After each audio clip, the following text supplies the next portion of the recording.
చిన్న కుక్క పిల్లని చూస్తేనే బిగుసుకుపోతా. అలాంటిది ఇవన్నీ కూడా చుట్టూ ఉన్నప్పుడు, అది కూడా మన కార్‌లోకొచ్చి మూత పెడుతుంటే, దాన్ని ఫీడ్ చేస్తూ నేను ఎలా సస్టైన్ అయ్యానా అని తలుచుకుంటే నాకు నేనే శభాష్ అనిపిస్తుంది.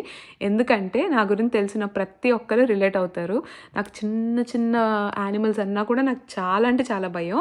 అసలు యాక్చువల్లీ ఇప్పుడు అనిపిస్తుంది ఈ వీడియో అసలు జస్టిస్ చేయలేదండి. వాటి హ్యూజ్‌నెస్ అండ్ సైజ్‌ని కవర్ చేయట్లేదు.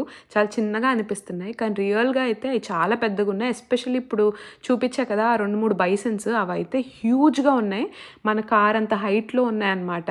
బట్ నేను పైనుంచి వీడియో తీస్తుంటే తెలియట్లేదు. ఇక్కడ ఈ ఆస్ట్రిచ్ ఉంది కదా! అది కూడా చాలా పెద్దగుందండి. ఈ వీడియోలో పాపం అసలు ఎందుకో తెలియట్లా. అదేంటో పాపం ఏంటో ఇబ్బంది పడుతుందని ఆగి చూస్తుంటే దాని పని అది చేసుకుంటే మేమే అడ్డొచ్చామని అర్థమైంది. సో, మెల్లగా పక్కకొచ్చేసాం. అండ్ ఇక్కడ కనిపిస్తుంది కదా!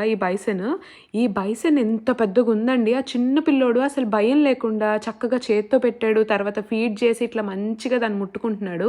ఒక పక్క ఇలా ఉంటే మావాడు చూడండి, నేను ఫీడ్ చేసి ఒరేయ్ పక్కనుండ్రా అని పట్టుకుంటే కూడా అస్సలు రాట్లే. పింకీ వదులు వదులు అంటున్నాడు. అది సంగతి మరి.